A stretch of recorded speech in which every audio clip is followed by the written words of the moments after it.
Canadian Disarmament Policy, President of the CIC for the National Capital Branch, and the host for this evening's session. Our branch is one of 18 such branches across Canada, and our aim is protecting international affairs and Canada's role in the world. I encourage you to become a member if you have not already done so by signing up at the CIC.org. This session on Canada's disarmament diplomacy is a most timely one, as it is taking place at a time when global tensions are rising. Witness the latest crisis between Ukraine and Russia, and China and Taiwan as two examples amongst of war and military confrontation resonates. The need for diplomacy, and specifically diplomacy directed at rebuilding confidence measures and arms limitations, is more evident today than at any time since the end of the Cold War. During the Cold War, Canadian diplomacy was in the forefront, promoting arms control as a means of managing the power rivalries and tensions of that era.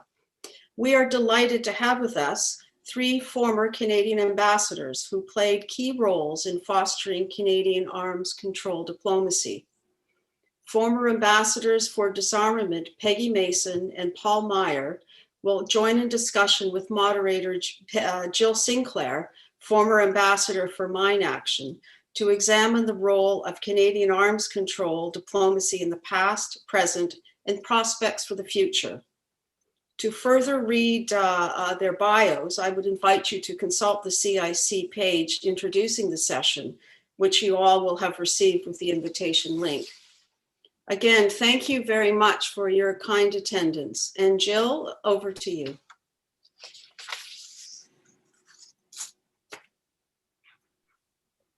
Elizabeth, thank you very much for that introduction. And it's really a pleasure to be here. And thanks to everybody for joining the conversation. And we hope it will be a conversation. And I must say I was a little bit reluctant to take this on initially, and not just because it's difficult to shepherd two such amazing and powerful disarmament personalities like Peggy and Paul, but more because as I reflected on the situation around disarmament and the wider issues of arms control and nonproliferation, I realized that it wasn't a very happy subject at the moment. And goodness knows that in these COVID times, we don't need very much more anxiety in our lives. But the issues are so important that I'm pleased to be here to help shape and share the conversation. So just a couple of words of introduction. It really does seem that the world's getting more complex, and the speed of change is extraordinary. And it isn't as if any of the old problems are going away. So it's important to remember things like disarmament, nonproliferation, and arms control are still out there. And we need to recall that while these issues used to be extremely familiar to the public, we somehow forgot about them, a little bit like the Cold War. We seem to get out of the habit of taking very special care of how we managed weapons, the norms, the institutions, the treaties, the governance that we created to bring some sense of proportion and control to the behavior of states in regard to the use of weapons of war and coercion. And as the webinar describes, there was a time when Canada was extremely active here. And so today we're going to explore a little bit, looking back, but also looking forward quite deliberately. What's changed? What's new? What is new in the strategic context? Is it that it's more complex? It's more complicated? It's more difficult? Have we just lost the habit of doing good disarmament and arms control? There's no question that we need it. Russia's withdrawn from a number of treaties that used to underpin the international arms control and confidence building order. China is modernizing and expanding its nuclear and conventional forces. Iran and North Korea continue with their programs and their nuclear aspirations. It's a worrying scenario. I kind of warned you that there was going to be a little bit of anxiety here. But we're also going to introduce a positive note as we look forward. There's some good news with the decision of the new US administration to keep the strategic arms reduction talks, to renew it. This was a highly significant act. And beyond that, there is a new treaty out there on the prohibition of nuclear weapons, which I'm sure both of our speakers will talk about. So I think that what we need to do now is look at the big questions in front of us. What are the key issues? What do we need to focus on in a more uncertain world? What might be effective approaches to nonproliferation, arms control, and disarmament to reflect the contemporary strategic realities, and what contribution can Canada make? How and where can we make a difference? So with that, I'm going to ask you, Paul, to lead off with some introductory comments. Peggy's going to follow. We'll have a very, very brief kind of to and fro between and amongst the three of us while everybody gets ready with their comments and their questions and their discussion points. So over to you, Paul. Great, and greetings to everyone, and thank you, Jill, for setting the scene, as it were, for our discussion. My own professional association with Canada's arms control and disarmament diplomacy really occurred in 3 stages over my career. Now, each of these stages had its own challenges, failures, achievements, but in my mind, progress depended on a combination of favorable internal and external factors. So the first engagement was back in 1984 and 1986 period when I served as the desk officer at headquarters for something called the Stockholm Conference on Confidence and Security Building Measures in Europe. And this was prompted by the détente period, an effort to, in a sense, see if the risk posed by the massive armed confrontation between the 2 ideological camps of the Warsaw Pact and NATO, which ran down the middle of Europe, could in some ways be, as I say, those risks mitigated through developing confidence building measures. And fortunately, after an initial period of knocking one's head against the Iron Curtain wall, we had a favorable outcome, largely, I suggest, because a new leader appeared in the Kremlin, Mikhail Gorbachev, who had a very different view as to the future that he wanted the Soviet Union to follow, plus a willingness, prompted by him, no doubt, finally for acceptance of verification through on-site inspection. This had been a real stumbling block in any previous East-West efforts at arms control. Now, this period in the mid-'80s coincided with what I would refer to as a golden era for disarmament work at then the Department of External Affairs. And this centered a lot on something called the Verification Research Unit, a multi-million-dollar activity that was engaged in innovative research on what is the key ingredient for any successful arms control agreement, which is its verification. And just to cite one example of the very productive output of the officers working in that unit was on space security. We had, at that period, the Conference on Disarmament in Geneva, the main UN negotiating body for multilateral arms control agreements, had just put the prevention of an arms race in outer space on its agenda and has established an ad hoc committee to look at what might be agreed upon in this space. Pardon the pun. And the Verification Research Unit embarked on a very significant project teaming up with Canadian industry to see if there could be a satellite developed that could adequately verify future space arms control agreements. And this yielded what was called the PACSAT-A plan, which in a sense confirmed that this would be viable. And of course, the technology has evolved amazingly since then. But I wanted to flag that this was a great asset at the time for Canadian active diplomacy, along with a very extensive engagement with civil society. Jill knows well the consultative groups that she helped to organize over several years. There were government funding for think tanks. It really was a very propitious period. My next engagement came in 1998 to 2001 This was as the Director General of the International Security Bureau, under which arms control occurred. We were just coming off from the impetus of the Ottawa Convention. There were positive developments at the NPT, the Nuclear Nonproliferation Treaty, with the successful outcome of the 2000 Review Conference that generated the so-called 13 practical steps for nuclear disarmament. And yet at the same time, and I should say, where cooperation with civil society would continue, there was regular NGO representatives that were invited to participate in official delegations to meetings. But there were challenges too. In 1998, India and Pakistan both engaged in nuclear testing, adding 2 new members of the so-called nuclear club.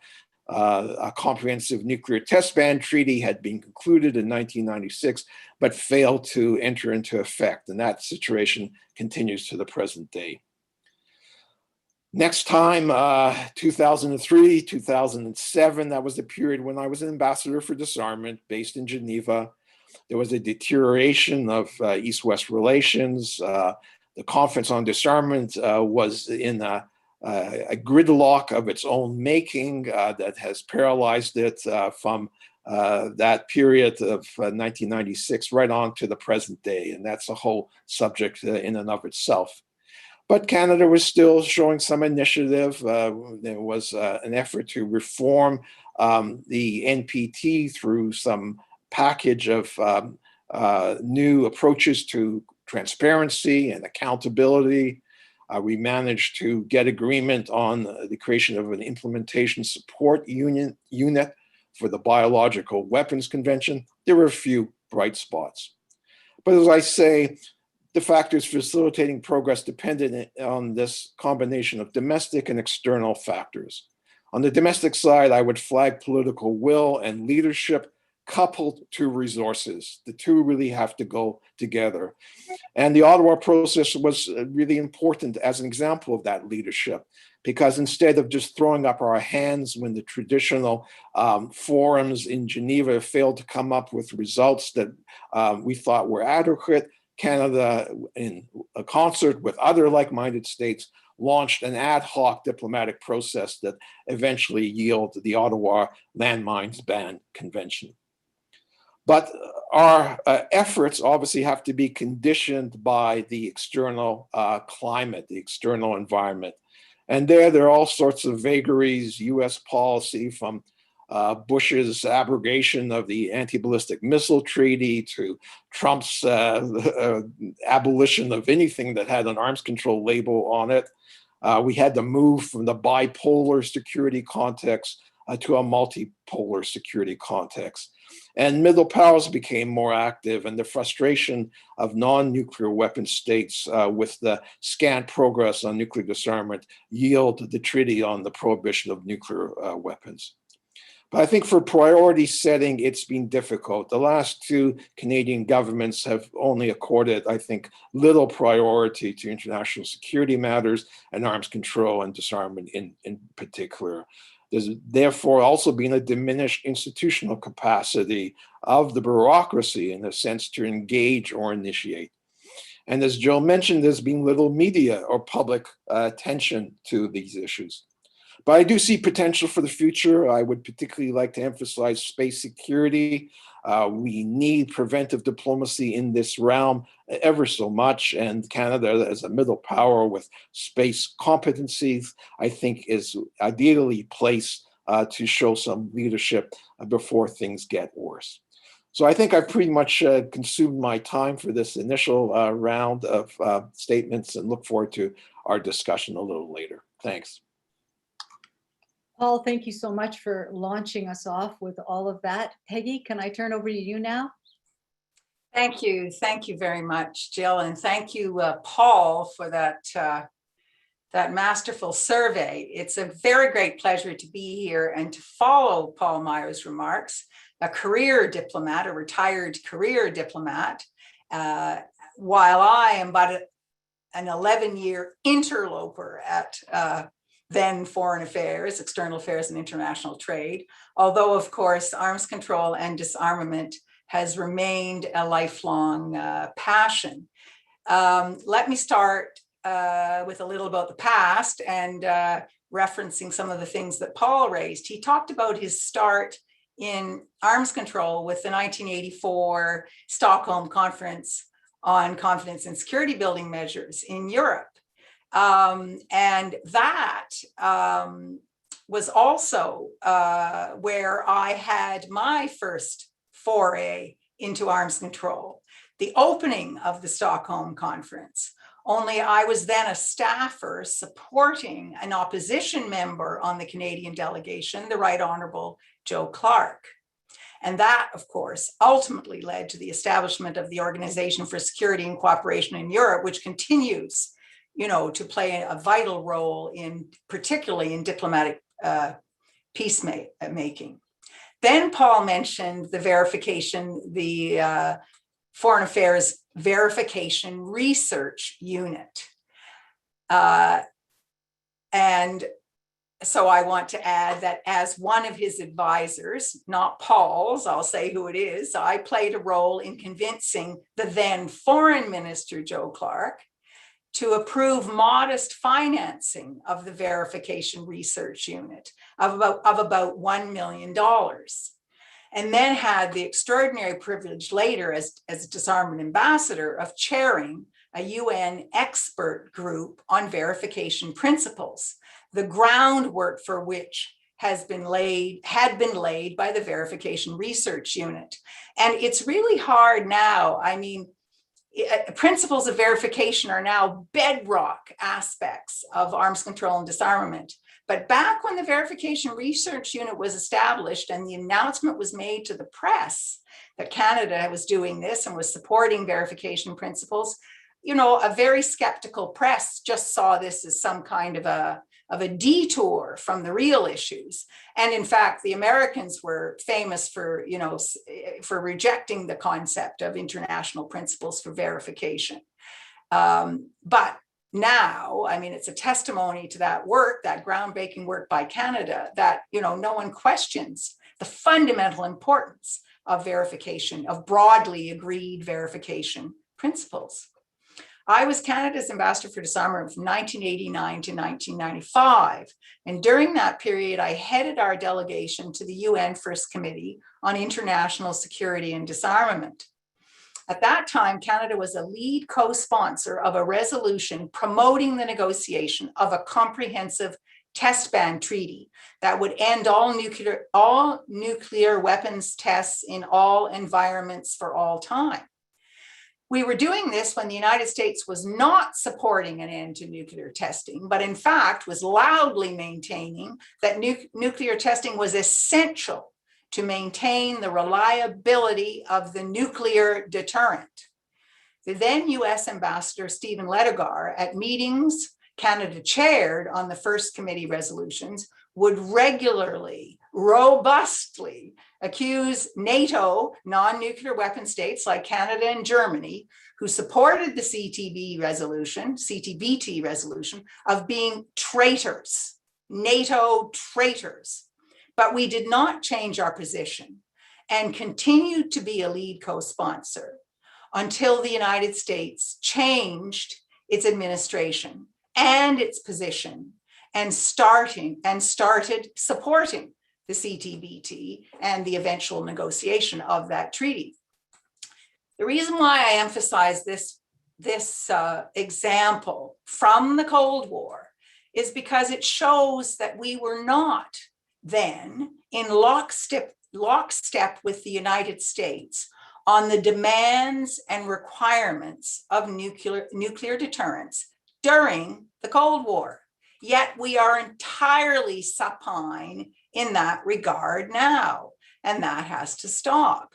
The example, of course, the best example of that is Canada joining in these unbelievable NATO condemnations of the treaty, the newly negotiated treaty on the prohibition of nuclear weapons. There's no requirement for such supine political consensus within NATO. We need to engage with NATO through the appropriate committees on reducing nuclear risks. That's where, the government announced in its budget, April 12th budget, it announced that Canada would be increasing its contribution to NATO's overall budget. Well, that's where the money should go. The money should be earmarked for the NATO committee that specifically is charged with working on reducing nuclear risks. And global affairs should get increased funding to pursue complementary efforts. So I've gone from the past to something very concrete that Canada can do right now. I also want to mention what is referred to always by Canada, NATO members, nuclear and non-nuclear alike, the Nuclear Nonproliferation Treaty, the cornerstone of global efforts to prevent the spread of nuclear weapons and to promote nuclear disarmament. There's a review conference coming up at the end of August. It's been postponed once because of the pandemic, and it may or may not go ahead in August.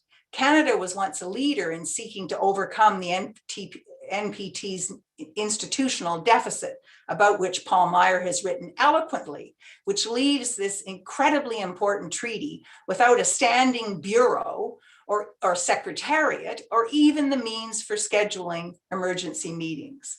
The government of Canada should end its role as a passive bystander in reducing nuclear risks. I've given one example of how we can do this in the NATO context. Another good first step would be an ambitious and creative sense of new institutional reform proposals for consideration at the upcoming NPT review conference. I think I'll stop there and we'll look at and see if we get questions on what areas people are interested in. And I thank you all very much. Peggy, Paul, thank you so much. You've given us a lot to think about. And I've just sent a note out to everybody who's participating in this. Please get your questions and your comments ready. This is a conversation. So look, a couple of things have struck me. Paul, you talked about sort of the external environment. And I think I'd like to push both of you on that a little bit. Clearly, there's a lot that Canada can do, and there's a lot of initiative that Canada can take always. But when it comes to things like nuclear disarmament or the broader arms control arena, how much is the external environment, that is the role of the key players, not just the United States, Peggy, but I'd like your thoughts on China and Russia, who have a vote in this too. How much of that is a constraint in terms of getting things going, and how effectively can we work perhaps with countries like Russia and China, who actually are building their nuclear arsenals and developing hypersonic weapons and all sorts of other things, not to mention cyber and hybrid techniques of warfare. How do you get them back to the table? What's the roadmap there? And please, everybody, put up your hands and get your comments ready. So Paul, do you want to take that first, and then I'll get Peggy to respond? Yeah, sure, Jill. Obviously, our actions are conditioned by what's happening in that broader environment that you referred to. Though I don't think that should paralyze us, and there's always, opportunities to press ahead. Though beyond also encouraging some of the so-called great powers to be more reasonable in their own interactions, and I would like to see more explicit endorsement of efforts at building strategic stability talks, for instance, between Washington and Beijing, and to revive the ones that had existed, and I think were very useful between Moscow and Washington. But as you know well, Joe, if we had waited for Russia and the United States and China to embrace the Ottawa Convention, we wouldn't have an Ottawa Convention. And yet, I think it's widely recognized that due to that productive initiative, we have influenced the behavior of even the non-signatories to the convention to a very large extent. So I always see, I've always been a proponent of creative diplomacy, looking for the opportunities that exist. And I think we have to be also energetic in defending the so-called acquis that we have, the accumulated arms control and disarmament agreements of the past. So for instance, I would have liked to see a much more active voice from Canada on the Open Skies Treaty. I mean, just because the US under Trump withdrew and it prompted Russia to do likewise. I mean, there are many other countries involved that saw benefit and continuing benefit for this. So, where are the voices on behalf of the preserving the multilateral agreements that we have? So that's some initial thoughts on your question.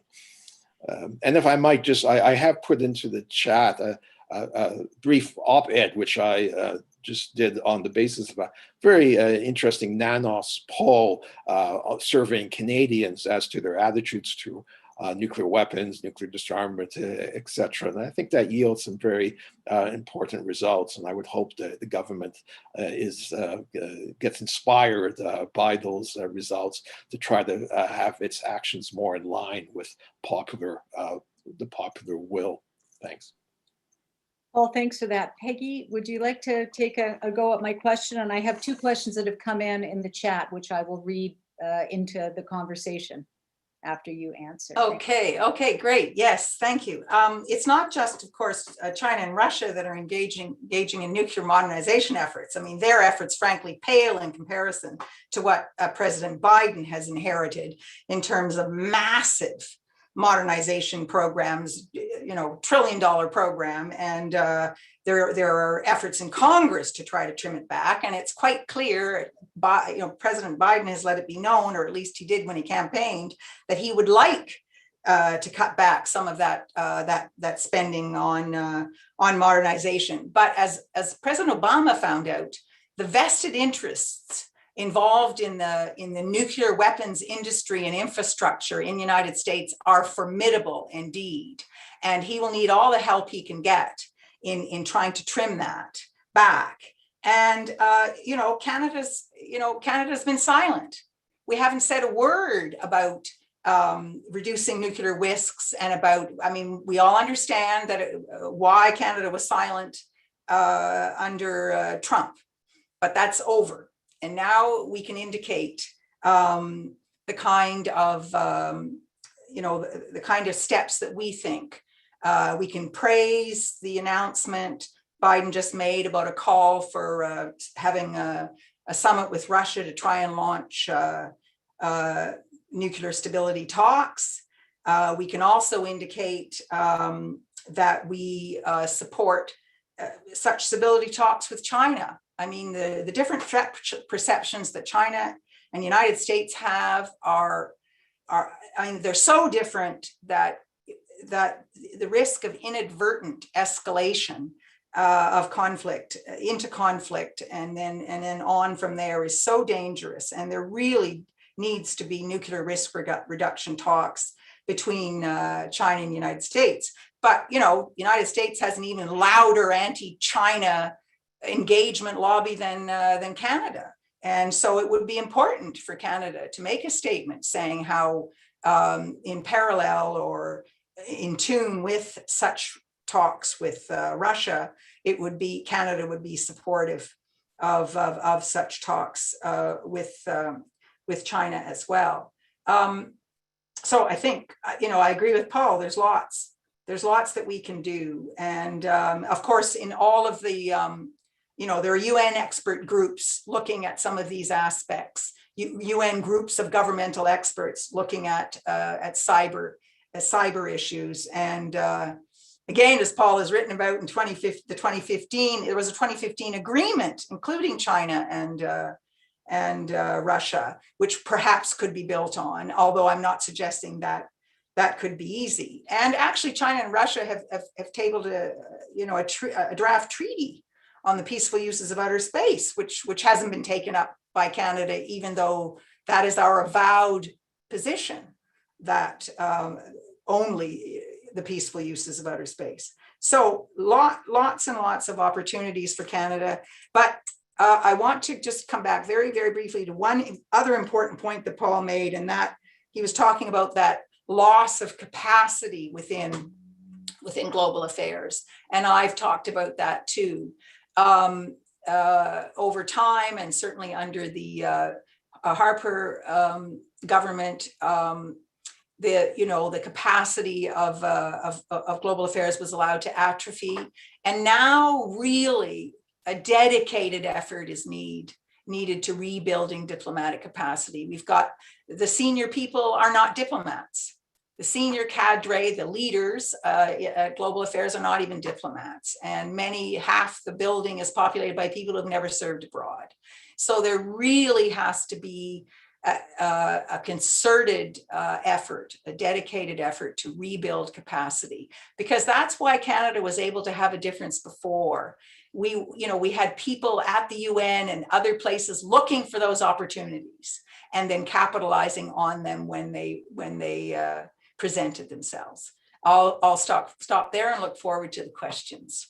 Thanks, Peggy. Well, certainly you've both put out a lot of issues there, and clearly we can hear, I think, your frustration with whether it's capacity or the United States of America. I think people would feel that there's some frustration at China and Russia's actions too, and Iran's and North Korea's.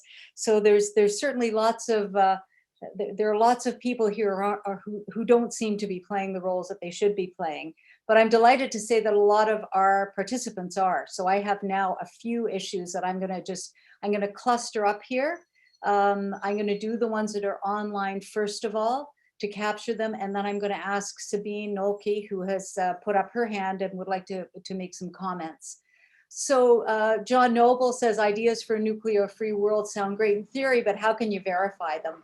The nuclear genie is out of the bottle. It can't be put back. Doesn't mean current levels of nuclear weapons are necessary to ensure that the threat of nuclear to ensure that the threat of nuclear retaliation, it's so great that no one will ever attempt to use them again, except perhaps for a terrorist group.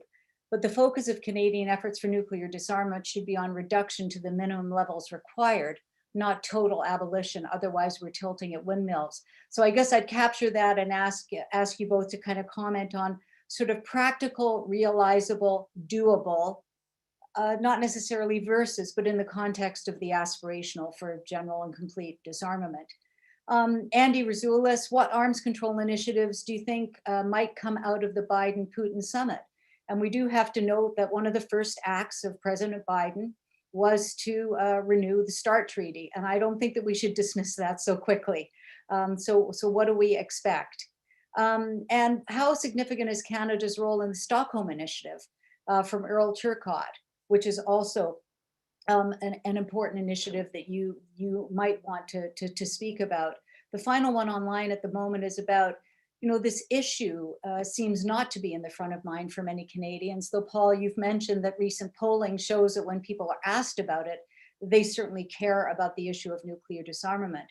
So how do we bring these issues to the table? How do we give them kind of political attention again? What role does intelligence sharing and government language play in combating nuclear threats? This comes from Brad Fink.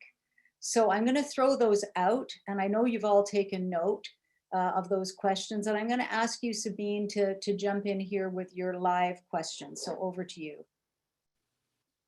Okay, thanks. Actually, I was going to make a couple of comments, and then I had a question. The first comment is, first of all, I should maybe for the sake of everyone else who's attending, and I have no idea who's out there, indicate who I am. I was in a version of Paul's job between 2011 and 2015. I was Director General for a Nonproliferation and Security Threat Reduction at Foreign Affairs, now called GAC, of course. I keep referring to it as DFATE, but it's now GAC. After that, I was ambassador in The Hague, where I was responsible for chemical weapons mostly, and of course the bilateral relationship. So I've been out of the prima facie nuclear context for a little bit for about the last 4 years, but I have been continuing to follow it. So my first comment was that I'm not entirely sure that the panelists are being fair to Canada's efforts. I think on disarmament, you make it sound like a bit like nothing has happened in the last 10 or 12 years, and that really is not entirely true. Specifically, I would refer to the WMD threat initiative, threat reduction program that we have. Diplomacy is not just policy. Diplomacy also includes programming. And there, of course, we've been putting something like $76 million a year towards non-proliferation, disarmament, and CBRN security issues, including verification, supporting the CTBTO, supporting the IAEA in its verification efforts, particularly with regard to Iran and other issues. So that's a big part, I think, of Canada's diplomacy, is putting the money where our policy is as well. But on the policy side as well, the one thing that I haven't heard you mention, or two things really. The first one is we are a member, of course, of the Nonproliferation and Disarmament Initiative, the NPDI, a number of states parties from all regions that have formed a group essentially to inform disarmament and non-proliferation discussions from a different non-nuclear weapon state perspective.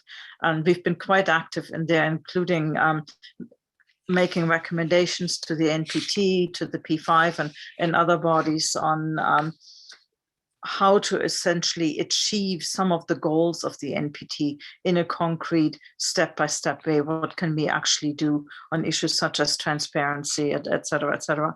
So that's one area where we've been quite active on the diplomatic front, but also on fissile material, the fissile material cutoff treaty. I mean, this is, of course, has been a faint hope in the Conference of Disarmament since the early 90s, but we've been quite active and trying to get it off the ground, including through chairmanship of a group of governmental experts chaired by Alyssa Goldberg, which reported in 2015, and then a second one by Heidi Hulen, which reported this was the high-level experts group, which reported in 2018 and really set out the parameters of what could go into an FMCT.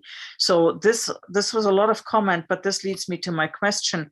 Where do you think a fissile material cutoff treaty would fit into your goals? I mean, it is quite clear that the TPNW is quite ambitious without participation of the nuclear. But a fissile material cutoff treaty might have actually a chance and might have some more support in achieving some of the disarmament goals and some of the non-proliferation goals. So where do you think that fits into the firmament of disarmament initiatives? Sabine, Thanks.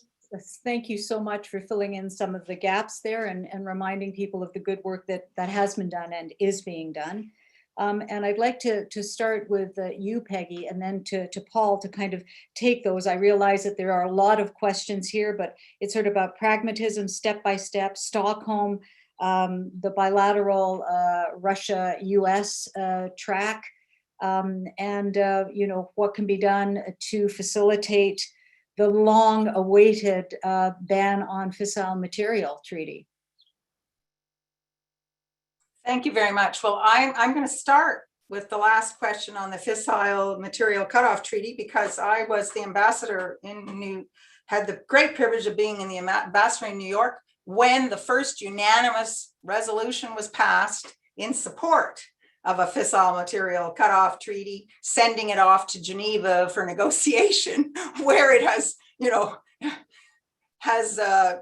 faint hope, stayed alive, but not much. But I would emphasize that the resolution that was passed in New York called for a balanced impact on both those who had sufficient stockpiled material and those without.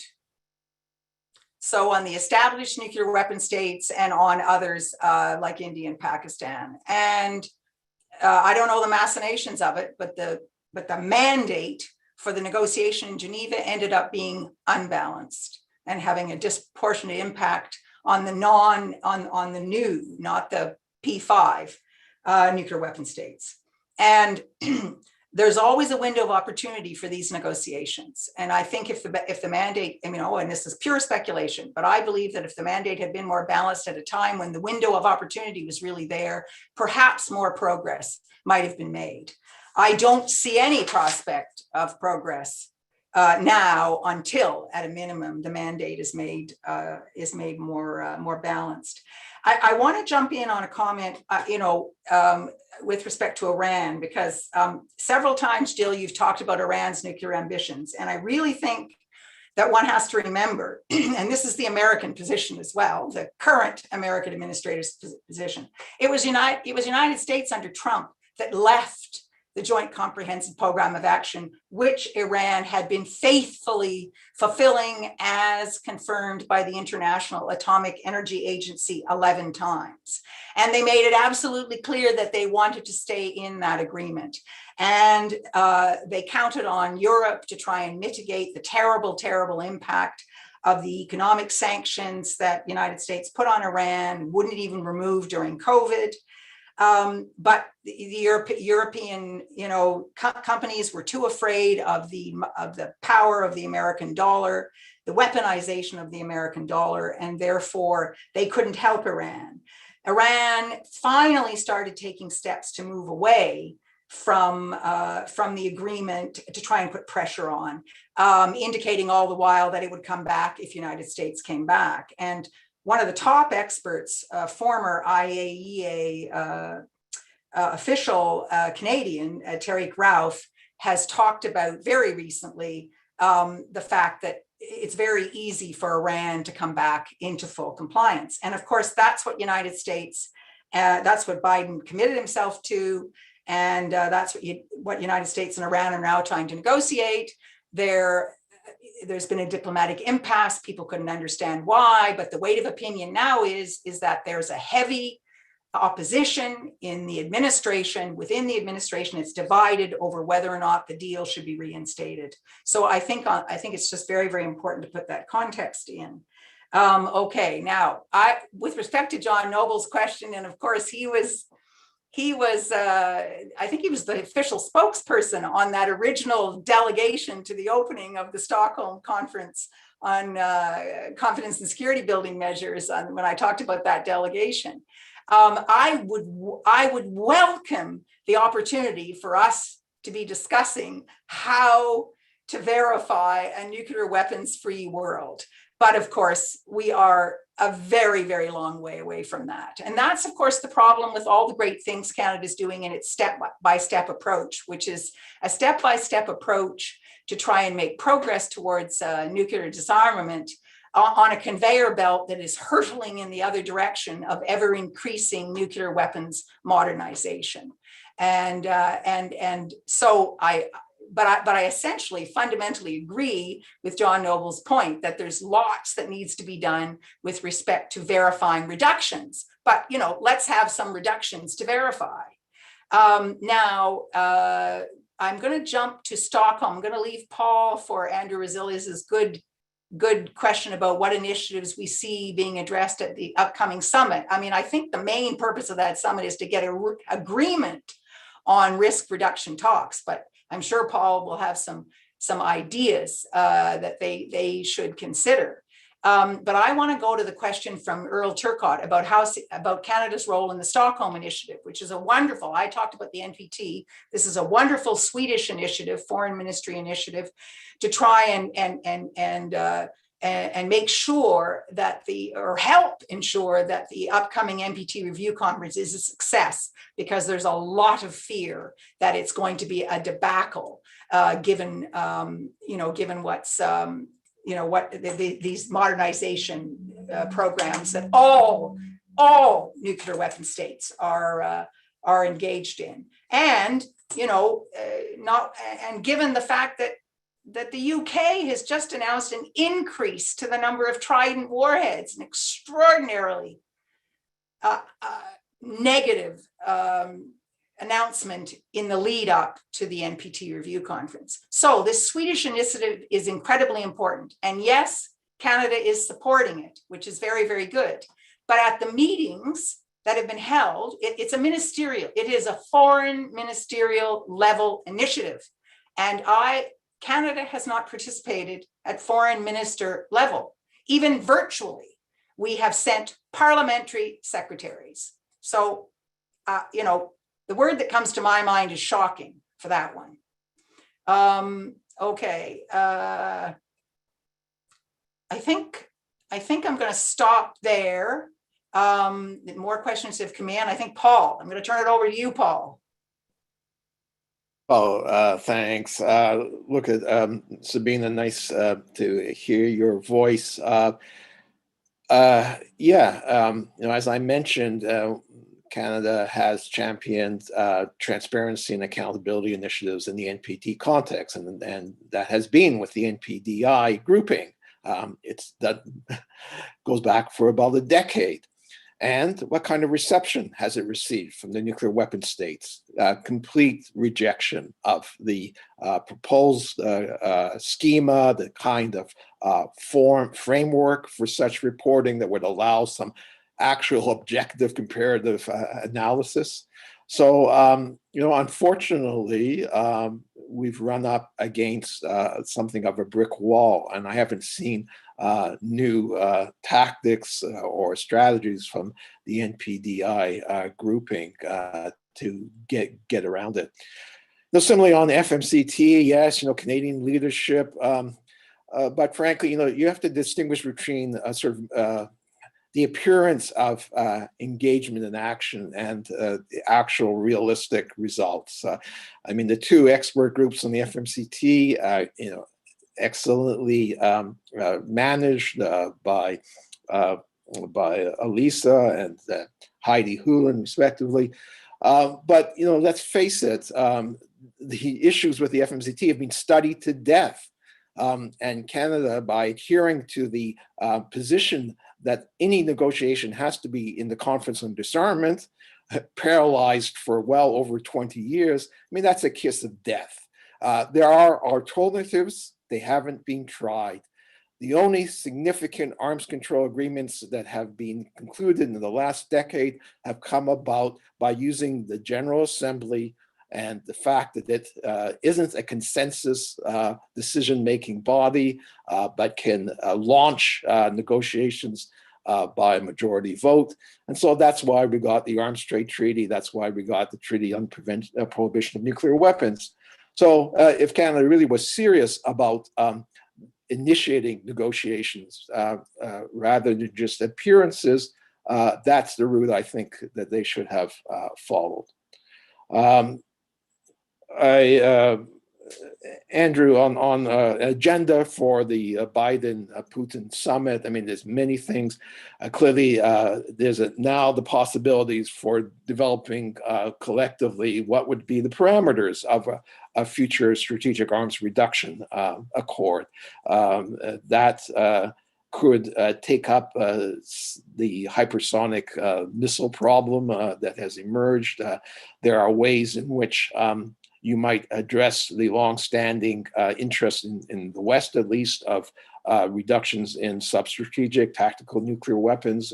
And I think thoughts about maybe having a combined a quota of nuclear warheads, period, without distinguishing between strategic and tactical, a kind of dubious distinction to begin with.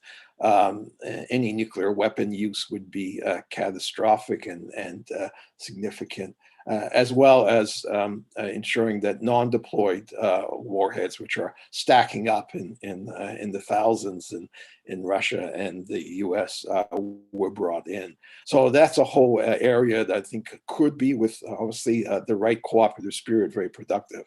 personally, as I had flagged earlier, I see doing something on space security before we have messed that environment up even further with ASAT, destructive ASAT testing and the like. I'll give credit.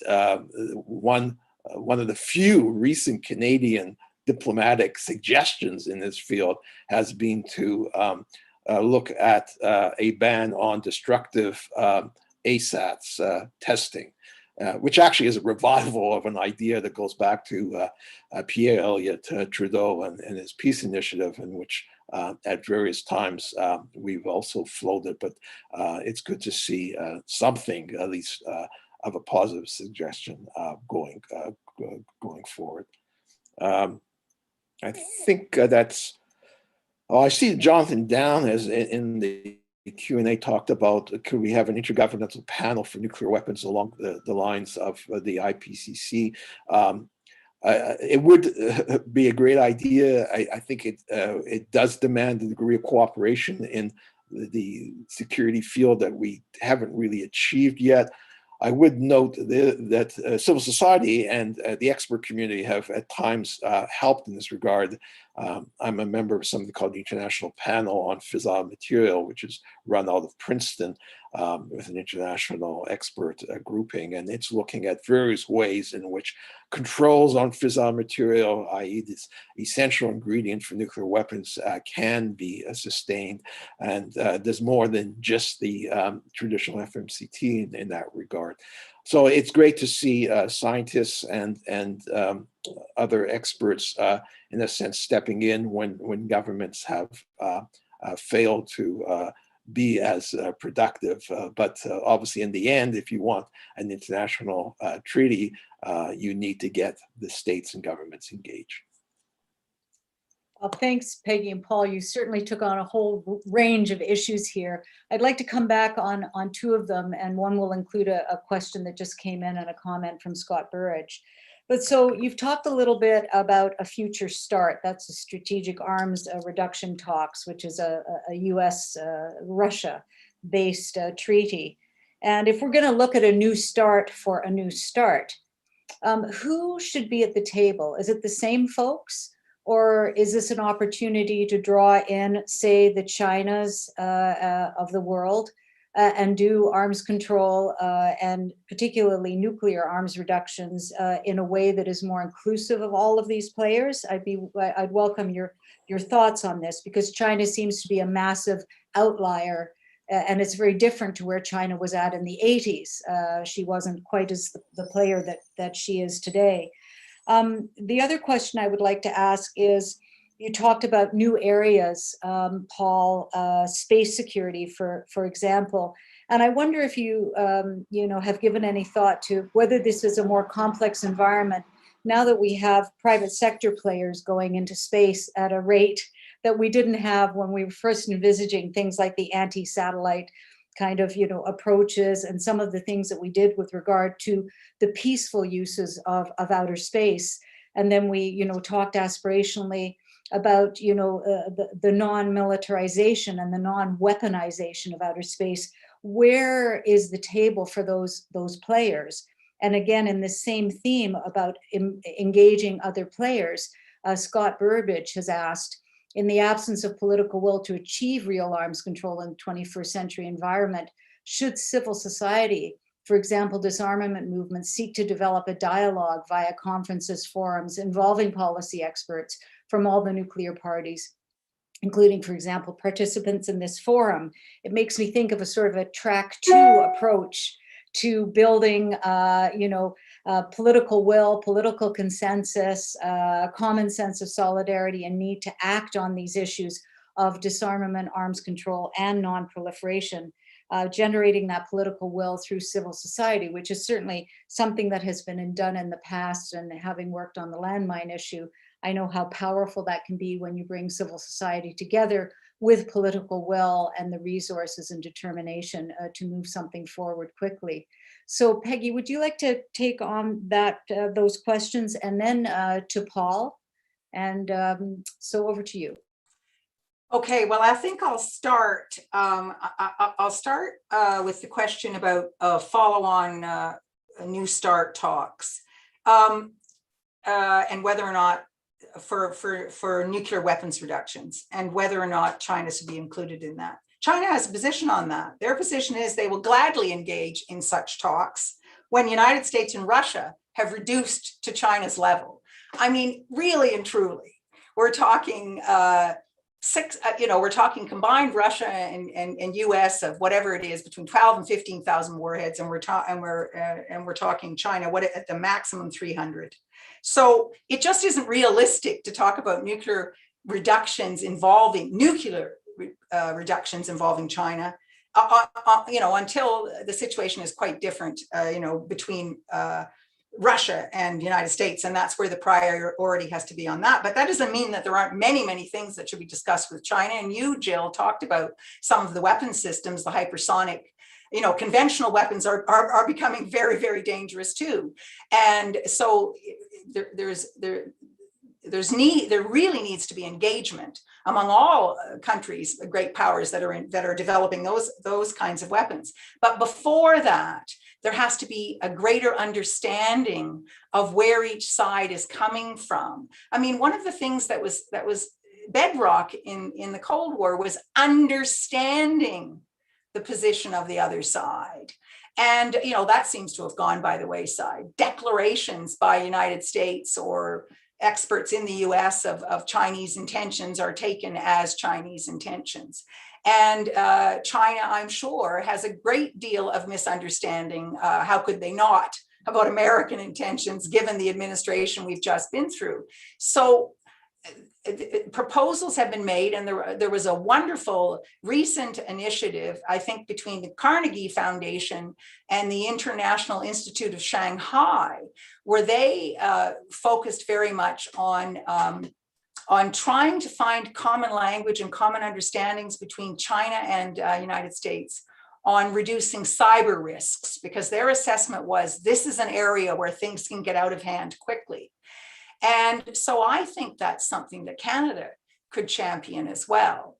And it really, really is important to get a dialogue going between United States and China, no question about it. But we have to walk before we can run. And I think we've got to get, even with the United States and Russia, they're looking first at stability talks and risk reduction before they get into the more challenging areas. And I think that really has to happen with respect to China as well.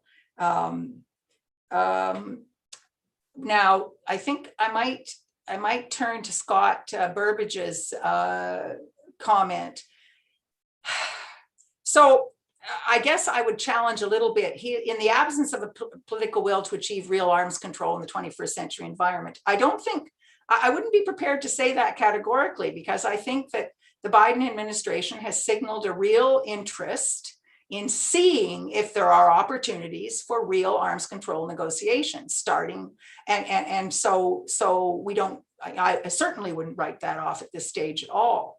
But they will be modest, certainly compared to the expectations or the wishes of the disarmament community, buoyed as it has been by the successful negotiation of the Treaty on the Prohibition of Nuclear Weapons. And Jill, you mentioned the wonderful collaboration between civil society and government and so did Paul on the Landmines Treaty. And of course, the important point there is that it was the government made a decision to collaborate, to work constructively with civil society in order to promote the objective of a landmines treaty. So you have to identify the objective, very clear and achievable objective that civil society and government can work with. And I don't think we're quite there yet. There's a lot that the government, I've talked about this and others have talked about this at length. Paul and I have briefed the Senate on this, on the kinds of things that Canada can do within NATO to start a dialogue on how NATO can begin to consider reducing its reliance on nuclear weapons as a necessary first step to finally achieving the Article 6 NPT obligation on all parties to achieve nuclear disarmament. It's not just John Noble pie in the sky. It is actually an international legal obligation. But of course, there are a lot of steps before we get there. But it would help if Canada showed a real desire to want eventually to get there, instead of joining, as I said, with NATO's unnecessary and counterproductive condemnations of the treaty. I think I might have missed somebody, but Paul will no doubt pick up that side. Paul, can you take it from here? Yeah, sure. A couple of thoughts about the civil society involvement. Well, here again, we used to have in foreign affairs serious, dedicated, full day. In fact, sometimes it was a day and a half. Structured discussions, consultations with academic and NGO representatives and officials over the whole spectrum of non-proliferation, arms control, and disarmament topics. That has been abandoned some years ago and hasn't been revived. So again, if the government is serious and you see all sorts of palaver in the mandate letters to the foreign and defense ministers about engaging the Canadian public, it would be nice if someone could look to actually opening up a dialogue again with civil society on these issues. On the nuclear reductions issue, as Peggy flagged, Russia and the US have over 90% of the world's nuclear weapons. So it's not surprising that those two states bear special responsibility to make major reductions. But I would also point out that the NPT puts an obligation on all 5 nuclear weapon states under that treaty to effect disarmament. And surprise, surprise, they haven't done anything yet on that score as a group of 5. Now, there are so-called P5 consultations that were established again about a decade ago, a British initiative. And this could perhaps at some time have the potential to turn into actually a negotiating body. At the moment, the results have been, frankly, kind of underwhelming. They came up with a glossary of nuclear weapon-related terms. So there's a lot that could go there. Jill, you mentioned the private sector involvement in space security, and indeed, this has just been a transformative development in the last few years. I mean, it's hard now for me even to keep track of the number of operational satellites because they're going up like exponentially. And Elon Musk alone has plans for something like 16,000 satellites. So I see this, some say, there's going to be problems, congestion, debris, danger. Yes, all the above, particularly if states start sending anti-satellite weapons up to do that. And but a positive sign is I think you've got industry now concerned that their business model could be jeopardized by irresponsible state behavior. And I've never known big industry to be shy when it came to lobbying government when their economic and commercial interests were being compromised. So I think that could, in fact, maybe galvanize some initiatives under some seats around the negotiating table that could be beneficial. Thanks for that, Paul. I see that we've got, about another sort of 6 or 7 minutes. So I'd just like to encourage anyone that has any thoughts or questions to chuck them into the chat right now or put up your hand, because what I'd like to do is just make it kind of a few comments here and throw it back to Paul and then Peggy to wrap up this session for us. Peggy, you talked about the need for clear and achievable objectives. So I'd like you both to reflect on what are those clear and achievable objectives that could galvanize civil society, but also concentrate political will and political minds. Peggy, again, you, I think, mentioned the importance of window of opportunities. And Paul, you mentioned it too.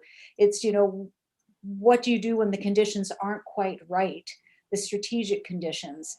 And do we have to wait for a window of opportunity, or how do we create that? You've suggested we can create it, but it may be a little bit challenging when it comes to the nuclear realm. But I'd like you to maybe talk about the non-nuclear weapons systems. We've touched on outer space, but certainly we've seen in the past years some really egregious violations of the Chemical Weapons Convention, and the shattering of some of the norms of behavior that we thought we had established around the use of these weapons.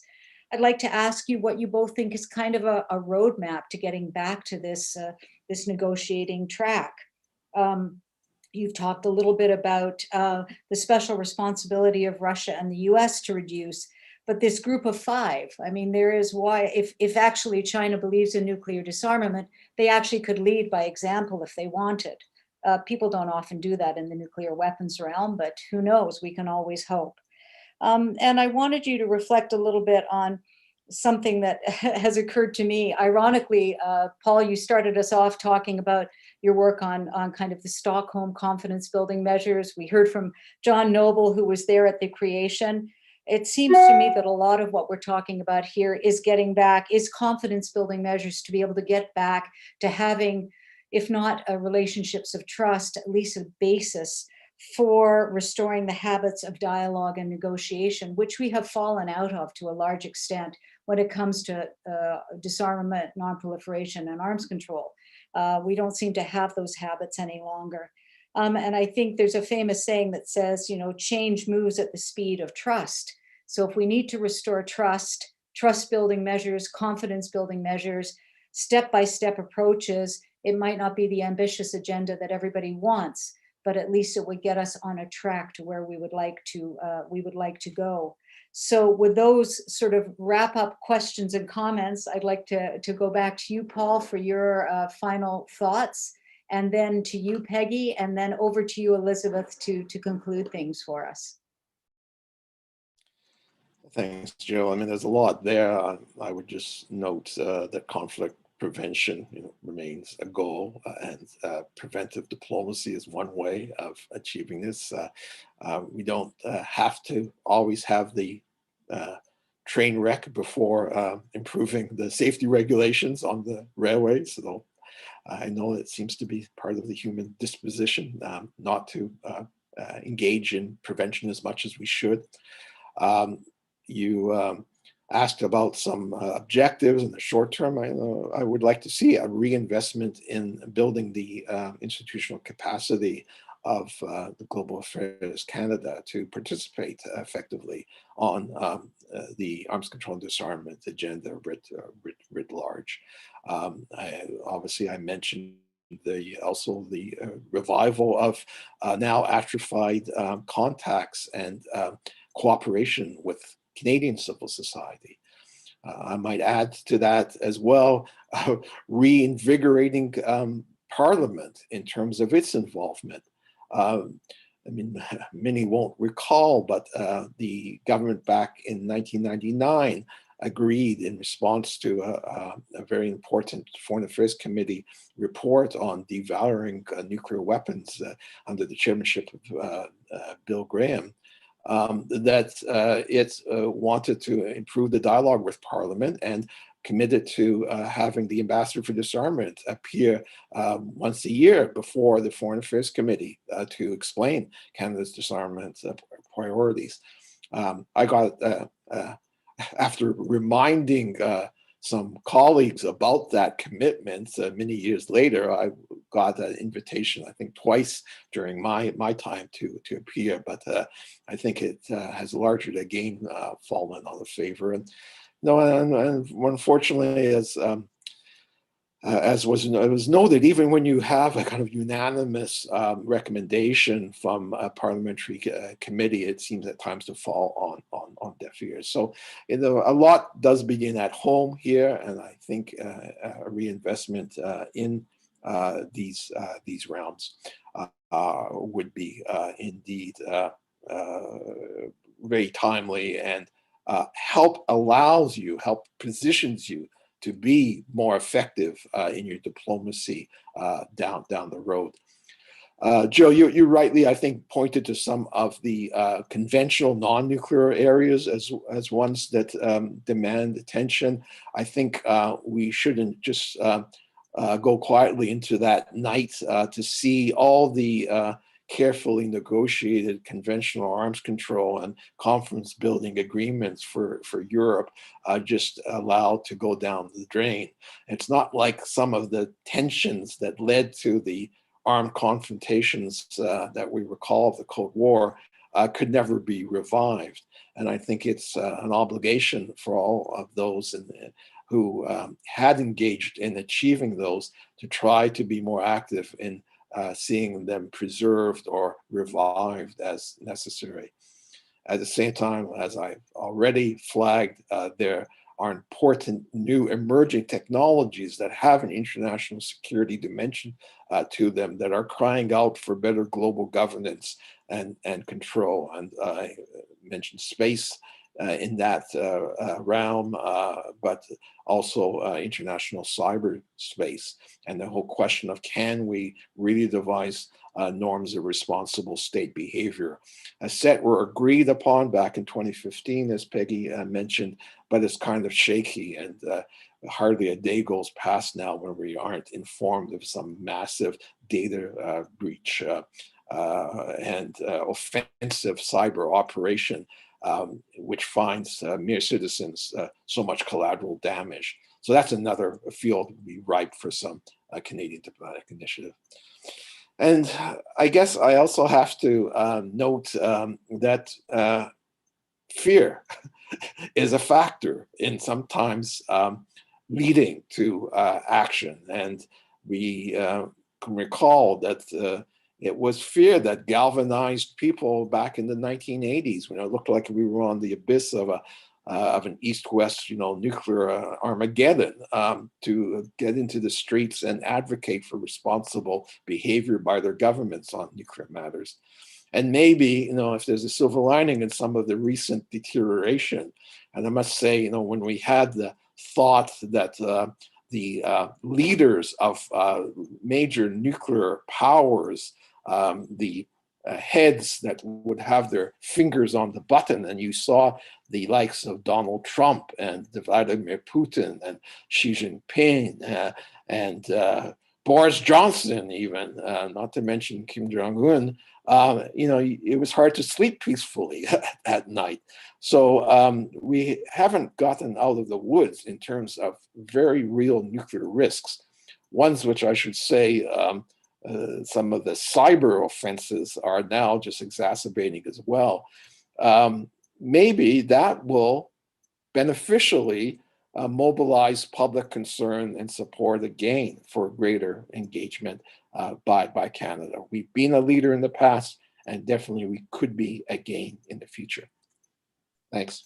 Well, thanks so much, Peggy. We've got about 2 or 3 minutes left. And I just want to add to the list of sort of items I put out in front of you, something that has come in from Stephen Knowles, who also is wondering, are there parliamentarians today who are actively committed to disarmament, and what role can they play? So maybe you can tuck that into the list of issues that I've already given you to sum up on in the next 90 seconds.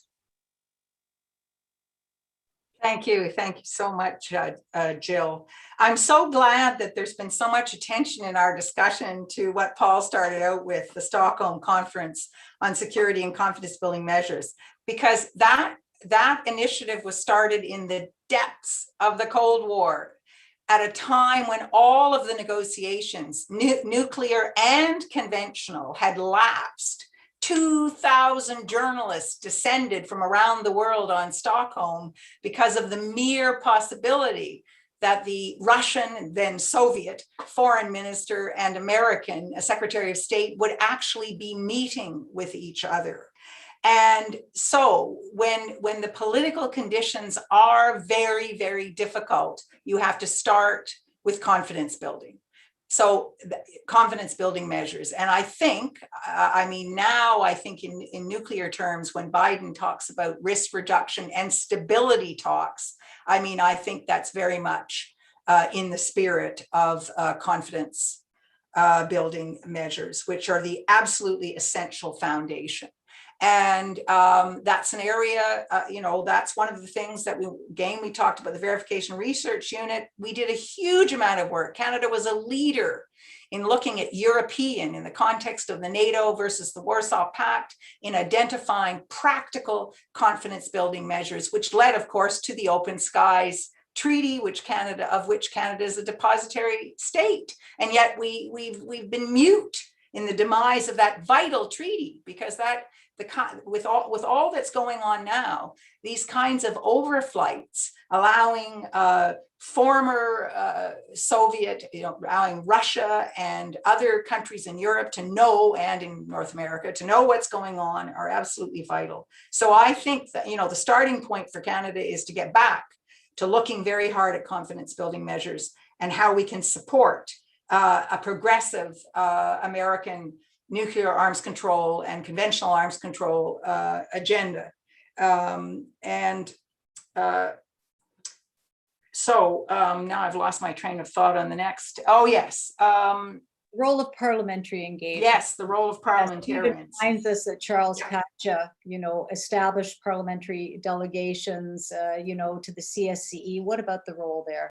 I mean, if you go back to the Cold War, I mean, there were three people. There were three members of parliament, one from the Liberals, one from the Progressive Conservatives, and one from the NDP, who kept the issue of nuclear disarmament, nuclear arms reductions on the question period agenda throughout the Cold War. So it doesn't take a lot of parliamentarians to do it, but it does take some who are willing to invest. And the good news there is that, and Paul and I played a small role in this briefing to parliamentarians, to Senate parliamentarians.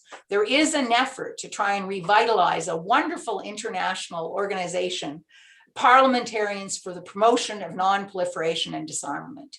And so work is going on right now to try and re-engage Canadian parliamentarians so that they will work within that broad framework, because parliamentarians can and must make a difference here. And perhaps I'll just end with the comment that the UN Secretary General has identified 3 existential threats to the world. The first is climate catastrophe, the second is the destruction of nature, and the third is nuclear Armageddon. So there's the agenda before us, and Canada can play a greater role and a more constructive role in keeping with what it's done in the past. And final, that means rebuilding capacity. You won't have the courage to speak out differently from the US on this or that issue if you aren't solid in your expertise. Thank you all very, very much. Peggy, thank you. Elizabeth, I'm sorry I wasn't very disciplined as your chair, but over to you to sum up for us. Thank you. Jill, very disciplined, and thank you for your expert role as moderator in fielding all the numerous questions that had come in. And I'd like to thank all of you for a really rich discussion, to Paul, to Peggy, and Jill. Thank you very much. Your tremendous expertise and experience was really valuable for all of us listening this evening. So we've heard initiatives both historically as well as moving forward, and it's this discussion, I would say, has highlighted the renewed importance of arms control as a tool for international cooperation and stability, as well as the relevance and importance of Canadian expertise, including a renewed parliamentary engagement. And I thank you all for discussing that side of the discussion. I would like to thank as well Hamid Georgiani for organizing the session, and to Samuel Amoa for his technical expertise. And thank you all very much, and I wish you all a good evening. Goodbye. Thanks for everyone. Thanks, Paul. Thanks, Peggy. Thanks, everyone. Bye. Bye-bye. Thank you, Jill and Elizabeth.